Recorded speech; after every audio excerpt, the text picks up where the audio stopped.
শুভ সকাল বন্ধুরা। আজকে আমরা সকাল সকাল বেরালাম পুজো দেওয়ার উদ্দেশ্যে সীমাচলম মন্দিরে। এবারে মন্দিরে যাওয়ার পথে আমরা চারজনেই যাচ্ছি এবং খুব ভালো ওয়েদারের মধ্যে দিয়েই যাচ্ছি। আকাশ পুরো মেঘলা হয়ে আছে। আমরা এখন গাড়িতে করে যাচ্ছি। কি সুন্দর রাস্তা, রাস্তার ধারে দেখো একটা বজরংবলী মূর্তি। এই রাস্তায় প্রচুর জায়গায় বজরংবলীর মূর্তি, বড় বড় বড় মূর্তি দেখতে পাচ্ছি। এত সুন্দর রাস্তা, তারপরে আবার বজরংবলীর মূর্তি। বজরংবলী আমাদেরকে সাহস যোগায়, আর আমরা সেই সাহস নিয়ে এগিয়ে চলেছি।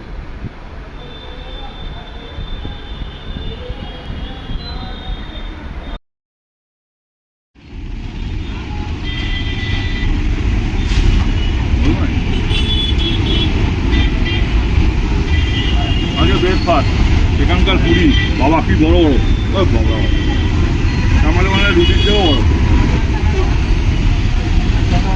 ভালো আঞ্চলিক খাবার খেতে হয়। আঞ্চলিক খাবার না খেলে বোঝা যায় না সেই কোথায় এসছি হবে। সব তো বাড়িতে খাই, খুব ভালো।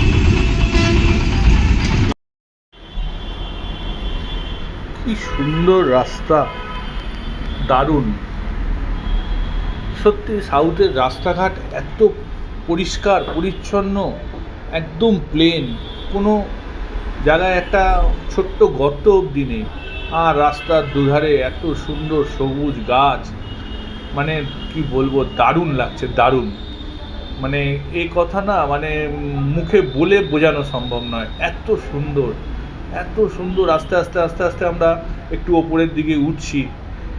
আমরা আজকে যাব হচ্ছে, এখন যাচ্ছি সীমাচলম মন্দির। বেশ কিছুটা চলে এসেছি, আর কিছুক্ষণের মধ্যেই পৌঁছে যাব এই সীমাচলম মন্দিরে। রাস্তাঘাট তো মানে কি বলবো, বারবারই বলতে ইচ্ছে করছে যে রাস্তার প্রশংসা করতে ইচ্ছে করছে। এত সুন্দর রাস্তা, বলে বোঝানোর নয়। যদি পারেন একবার, সবাইকে অনুরোধ রইল, একবার আসুন। দারুণ দারুণ। এই আঁকে বাঁকে পাহাড়, গাছ, একদম মসৃণ রাস্তা, দারুণ। আমরা এসে পৌঁছালাম সীমাচলম মন্দির। এই মন্দিরে আমরা এখন দর্শন করব। মন্দিরের ভেতরে ক্যামেরা নিয়ে ঢুকতে দেয় না, তাই সম্ভব নয়। আমরা 300 টাকা করে টিকিট কেটেছি, সেটা দিয়ে আমরা ঢুকবো। সীমাচলম মন্দির থেকে বেরিয়ে আমরা এখন যাচ্ছি ইয়ারাদা বিচের দিকে। রাস্তা দেখতে দেখতে যাচ্ছি।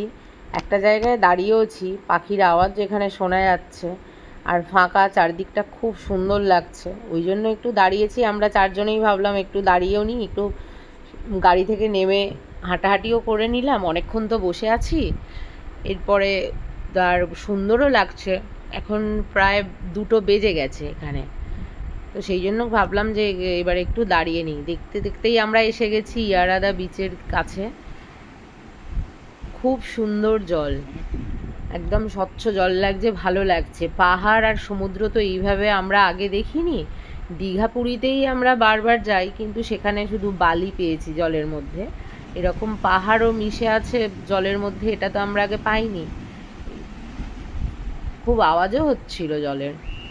তো এই সমুদ্রের ঢেউ দেখতে দেখতে আমরা এখানেই, একটা দোকান আছে মাছ ভাজা পাওয়া যাচ্ছিল, ওখানে আমরা 150 টাকা করে মাছ ভাজাও খেয়েছিলাম। পাড়া মাছ ভেজে দিয়েছিল। তারপরে আমরা বেরিয়ে গেলাম।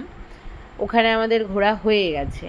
যেহেতু 2:30টা বেজে গেছে, তাই জন্য আমরা আর কেউ জলে নামিনি। ওখানে একটু খাওয়া দাওয়া করে এবারে আমরা এগোচ্ছি ডলফিন নোজ দেখব বলে। চারদিক তো খুব সুন্দর, প্রচুর গাছ। যেদিকে যাব এখানে সেদিকেই ভালো লাগছে। এখানে বীচটা নিয়ে তো কিছু বলারই নেই, অসাধারণ বীচ। এবারে আমরা এসে পৌঁছে গেছি ডলফিন নোজের কাছে। দূর থেকেই দেখতে হচ্ছে, কারণ লাইট হাউসে উঠতে দেয়নি, এই সময় বন্ধ ছিল।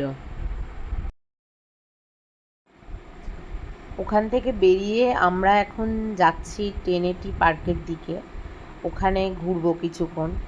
তবে যারা আসবেন ভাবছেন কলকাতা থেকে, তারা আসতে পারেন, অনায়াসেই আসতে পারেন। ট্রেনেও আসতে পারেন। যারা ট্রেনে আসছেন তারা তো এখানে এসে গাড়ি বুক করে ঘুরে নেবেন। অটো আছে বা গাড়িও পাওয়া যাচ্ছে। আর যদি কেউ নিজের গাড়ি চালিয়ে আসবেন ভাবেন, সেও আসতে পারেন, খুব ভালো লাগবে, খুব সুন্দর, কোনো অসুবিধাই এখানে নেই। আমরাও আসার আগে ভাবছিলাম যে এত দূরে যাচ্ছি, গিয়ে কোনো সমস্যা হতে পারে কি না, ভাষার সমস্যা আছে, কিন্তু কিছুই হয়নি, ভালো সব কিছু। এবারে আমরা এসে পৌঁছে গেছি টেনেটি পার্কে। ওখান থেকে আমরা নেমেছি বিচে। বিচে এখানেও ভিড় আছে। এই যে দূরে জাহাজটা দেখা যাচ্ছে, এই জাহাজটা বাংলাদেশের জাহাজ, এটা চলে এসেছিল এখানে।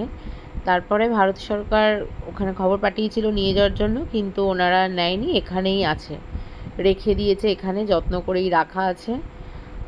আর এখানে এই বিচে প্রচুর লোক ঘুরছে। এখানে আমরা যখন গেছিলাম তখন অনেক ছোট ছোট টুকটাক শুটিংও হচ্ছিল, ওখানকারই লোকজন করছিল, ছোট ছোট টুকটাক শুটিংও হচ্ছিল, খুব ভালো লাগছে দেখতে।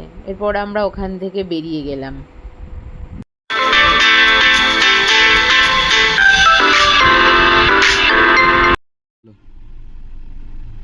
এখন চলে এলাম রামানাইডু ফিল্ম সিটি। টিকিট কাটতে হবে, অ্যাডাল্ট 60 টাকা, চাইল্ড 30, ক্যামেরা হলে 60 টাকা, ফটো শ্যুট করার জন্য 2000 টাকা ফর 6 আওয়ার্স, আর শ্যুট ফিল্ম 6000 টাকা। 9:30 থেকে 5টা অবধি খোলা থাকে রামানাইডু স্টুডিও। এখন আমরা ঢুকবো। তবে আজকে ফ্রাইডেতে 8টা থেকে খোলে। অনেক এসেই গেছি, গেটে দাঁড়িয়ে আছি টিকিটের অপেক্ষায়। ওখানে টিকিট কাটার পর এবারে আমরা উঠছি ওপরের দিকে, আঁকা বাঁকা পথ, খুব ভালো লাগছে এইভাবে। অনেক দিন পরেও বেরোলাম আমরা, লাস্ট বেরিয়েছিলাম আমরা জুলাইতে বেরিয়েছিলাম, তারপর আর বেরোইও নি। আর এরকম এসে খুব ভালোও লাগছে। আমাদের সামনেও একটা গাড়ি যাচ্ছে, পিছনেও 2-1টা গাড়ি আছে। যেহেতু আমরা 25শে ডিসেম্বর এসেছি এখানে, সেজন্য প্রচুর ভিড় হয়েছে, যেখানেই যাচ্ছি সেখানেই অনেক লোক পাচ্ছি। যদি আপনারা এই একটা সপ্তাহ মানে বাদ দিয়ে আসেন, মানে 25 তারিখ থেকে আর 1 জানুয়ারি অবধি বাদ দিয়ে আসেন, তাহলে একটু ফাঁকা পাবেন। কারণ এখানে যেখানেই যাচ্ছি আমরা একটু ভিড় হয়ে যাচ্ছে এই সময়। তবে ভিড় হলেও খুব ভালো লাগছে, খুব সুন্দর লাগছে। আর যেহেতু আমরা নিজেদের গাড়িতেই যাচ্ছি, সেটা একটা আলাদা ভালো লাগা আছে। দেখুন কি সুন্দর রাস্তা ঘুরে ঘুরে উঠেছে। আর এই যে পাহাড়গুলোর গায়ে ছোট্ট ছোট্ট ফুলও আছে, যেগুলো দেখতেও খুব ভালো লাগছে। আসলে কি হয়, 25শে ডিসেম্বর থেকে 2রা জানুয়ারি সবার ছুটি থাকে, লোকাল লোকেরা এখানে ঘুরতে আসে। ফলে কি হয়, স্বাভাবিকভাবে প্রচুর লোকজন, লোকাল লোকজন থেকে যায়, আমরা বাইরে থেকে আসি, বাইরের রাজ্য থেকে, সেই একটা ভিড়। তবে আমার মনে হয় পরে এলেই ভালো। টিকিট দেখিয়ে ঢুকে পড়লাম রামানাইডু ফিল্ম সিটিতে। ভিডিও করছে আমার ছেলে, ও ভিডিওটা করছে। ওই যে দূরে একটা বাড়ি দেখতে পাচ্ছেন, বিশাল বড় বাড়ি, এটা সব শুটিংয়ের বাড়ি। কিন্তু দেখলে আপনি বুঝতে পারবেন না, রাস্তাঘাট, ভিতরে হসপিটাল থেকে শুরু করে বাজার, ছোট ছোট বাড়ি, কোয়ার্টার, কি নেই, অদ্ভুত। আর এখান থেকে নিচের ভিউটাও কিন্তু খুব সুন্দর। এই যে বাড়িগুলো, এগুলো হচ্ছে ওই মানে শুটিংয়ে ব্যবহৃত করবে বলে এরকম বাড়ি করেই রেখেছে, বাড়িগুলো করে রেখেছে এরকম। জেলখানা পর্যন্ত আছে, আপনাদের দেখাবো আমি জেলখানায় কাকে ঢুকিয়েছিলাম, কে আর একজন অ্যারেস্ট হয়েছিল আমাদের মধ্যে, তাকে আমরা ওই জেলখানা থেকে রেখেছিলাম, আবার বের করেও এনেছি অবশ্য, সেটা আপনাদেরকে পরে দেখাবো। এই আছে ভেতরে যেমন থাকে না মার্কেট প্লেসে, দেখুন শাটার লাগানো, এগুলো মার্কেট। এদিকে এই যে বাড়িগুলো, এগুলো কোয়ার্টারের মতো মনে হচ্ছে যেন বাড়ি। এই যে বলছিলাম জেলখানায়, এই দেখুন আমার বাদার ইন ল জেলখানায় আটক করে হয়েছে, জেলখানার ভেতরে দাঁড়িয়ে আছে। এটা খুব মজার, তাই না? আসলে এরকম মজাও হবে। এই যে আমি দেখতে এসেছি আমার বাদার ইন লকে, যে কী করেছো যার জন্য তোমার জেল হাজত হলো। তাই এখানে তো আর সত্যি করে পরের পুলিশ নেই, আমাকেই খুলে ছাড়িয়ে নিতে হলো। রামানাইডু ফিল্ম সিটি ঘুরে এবারে আমরা এসে পৌঁছে গেছি থোতলাকোন্ডা মনেস্ট্রিতে। এটা অনেক পুরনো মনেস্ট্রি, অনেক ভিড় হয়েছে। আমরাও এসেছি, আমার ভাই নামেনি, কারণ প্রচুর গরম এখানে, খুব রোদ, ওই জন্য ও নামেনি। আমরা নেমেছি, কিন্তু লোকজনও আছে, ভালোও লাগবে। দেখুন কি কত ফাঁকা জায়গা, অনেক বড় ছিল মনেস্ট্রিটা, 2000 বছর পুরনো। দেখলাম লেখা আছে যে 2000 বছরের একটা বৌদ্ধ মনেস্ট্রি। সেইগুলো সব তখনেরই করা, কোনো কিছুই এখন না, সেগুলো সব পুরনো আমলেরই। এগুলো শান্তি স্তূপ আছে, এইটা শান্তি স্তূপ দেখালাম।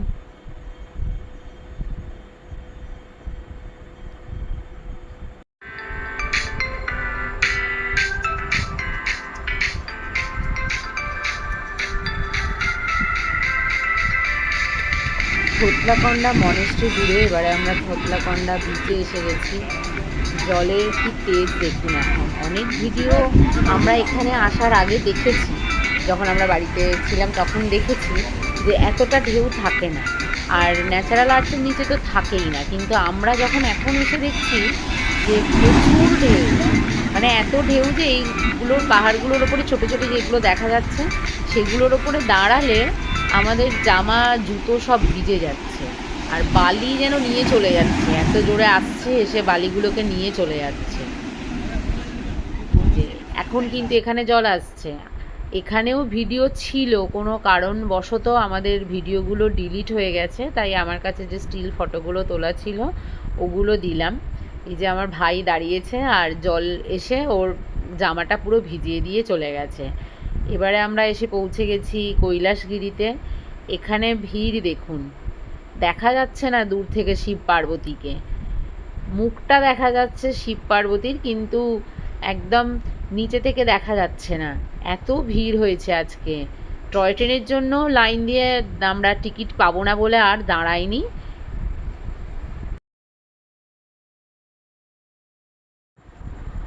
আমরা এসে পৌঁছে গেছি, এবার সাবমেরিন দেখতে ঢুকেছি। আমি তো কোনোদিন এর আগে সাবমেরিনের ভেতরে ঢুকিনি। সাবমেরিনের ভেতরে যে এরকম থাকে জানাই ছিল না, না ঢুকলে বুঝতেই পারতাম না যে সাবমেরিনের মধ্যে এরমভাবে নাবিকরা থাকে, বা যারা এই সাবমেরিন অপারেট করেন তারা কিভাবে থাকেন। এখানে খাওয়া দাওয়া যন্ত্রপাতি, বাপ রে বাপ, মানে মানুষের চলাফেরার জায়গা নেই, এত যন্ত্রপাতি চারদিকে, তাই না? হ্যাঁ, ছোট ছোট জায়গার মধ্যে তারা কিভাবে শুয়ে থাকে, মানে যখন তাদের ঘুমাতে হবে তখন তারা কিভাবে শুয়ে থাকে সেইগুলো সমস্ত দেখানো হয়েছে। আর কোথায় রান্নাঘর আছে, সমস্ত কিছু এর মধ্যে আছে। দেখতে খুব ভালো লাগছে। আমরা এইটা যদি না দেখতাম, অনেক ভিড় ছিল এখানে যখন আমরা টিকিটের জন্য লাইন দিয়েছিলাম, টিকিট কাটার পরেও অনেক লাইন দিয়েছি এখানে ঢোকানোর জন্য, কিন্তু ঢোকার পরে মনে হচ্ছে যে যদি আমরা না ঢুকতাম, যে ভিড় বলে যদি আমরা এখান থেকে চলে যেতাম, তাহলে আমরা খুব মিস করতাম।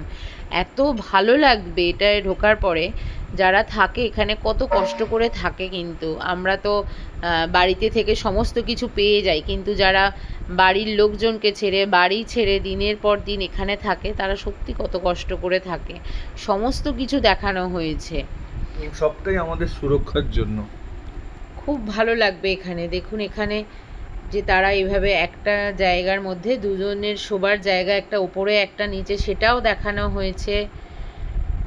খুব খুব ভালো লাগবে, এটা না দেখলে খুব মিস করতাম আমরা। এখানে খাবার জায়গা, যখন সবাই মিলে বসে খাওয়া দাওয়া করে, সেখানে তার জন্য অনেকগুলো সিটেরও ব্যবস্থা আছে। ভাইজ্যাক ঘুরতে এলে অবশ্যই সবাই একবার সাবমেরিনের টিকিট কেটে সাবমেরিন পরিদর্শন করবেন, খুব ভাল লাগবে। বিশেষ করে যদি বাচ্চারা থাকে, তারা জানতে পারবে যে সাবমেরিনের ভেতরে কীরকমভাবে তারা জীবনযাপন করে, কত জিনিসপত্র, মেশিন, এবং আমাদের সুরক্ষার জন্য তারা দিন রাত পরিশ্রম করছে। অবশ্যই বাচ্চাদের আনলে একবার অন্তত সাবমেরিনের ভেতরে নিয়ে যাবেন।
এই দেখুন এখানে কিচেন দেখানো হয়েছে, একটু আগে আমি বলছিলাম না কিচেনের কথা, এখানে হয়েছে। আর কত যন্ত্রপাতি কিভাবে অপারেট করে, সত্যি না কিভাবে থাকে জলের মধ্যে, এইভাবে থাকে। ওখান থেকে বেরিয়ে আমরা চলে এসেছি এয়ারক্রাফটের কাছে।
বন্ধু ঠিক বন্ধুকে চিনে না, দেখো কিরকম ভাবে ডাকছে, দেখো হাত দিয়ে, দেখো দেখো দেখো দেখো, ঠিক চিনতে পেরে গেছে কে কার বন্ধু।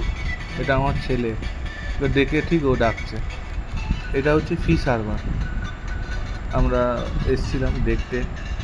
একটু সন্ধ্যা হয়ে গেছে বলে না, মানে অতটা মানে মাছের দোকান ফোকান একটু কম ছিল, ছিল প্রচুর। আর সন্ধ্যা হয়ে যাওয়ার জন্য আমরা আপনাকে অতটা ভালো ওঠেনি আর কি ভিডিও, অন্ধকার হয়ে গেছে।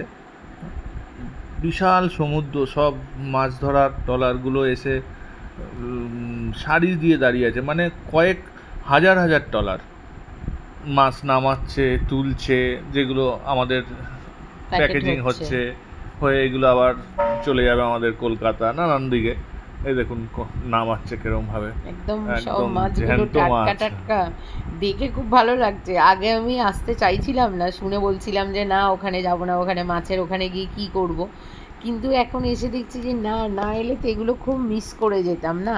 এরকম তো আমি দেখিনি কখনো। বা বাজার আমাদের ওখানে ছোট ছোট বাজারে যেগুলো মাছগুলো দেখছি সেগুলো আলাদা, কিন্তু এরকম ফিশ হারবার, এখানে ট্রলার দাঁড়িয়ে আছে, এত মাছ উঠছে নামছে, এগুলো তো দেখিনি।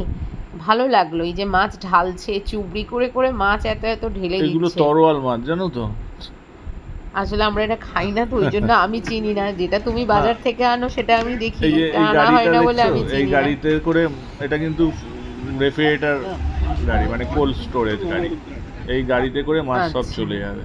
কত আলো, সন্ধ্যাবেলায় আসারও একটা আলাদা সৌন্দর্য থাকে। সকালে এলে তো রোদের আলোতে আমরা দেখতামই, কিন্তু সন্ধ্যাবেলায় যে এত আলো জ্বলছে এগুলো দেখেও আমরা ভালো পৌঁছে গেছি লাগছে। কোথায় দেখেছো? হ্যাঁ, রোজ হিল চার্চ, এখানেও খুব ভালো লাগবে, কিন্তু আজকে খুব ভিড় হয়েছে।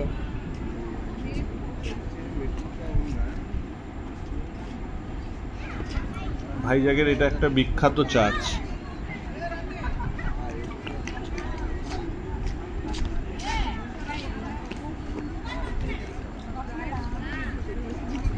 চার্চের সামনে এলে একটা অদ্ভুত যেহেতু 25 শান্তি যেন বিরাজ করে।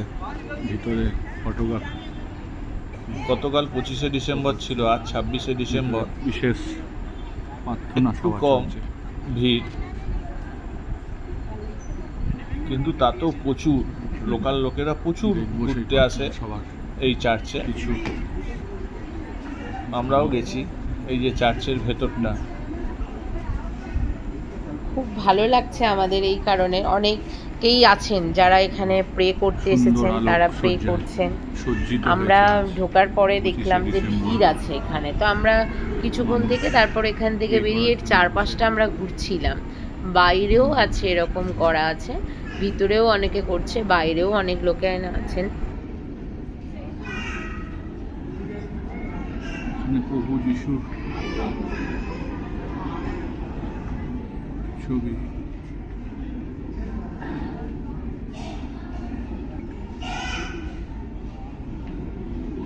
মাদার মেরি যিশুকে কোলে নিয়ে দাঁড়িয়ে আছেন।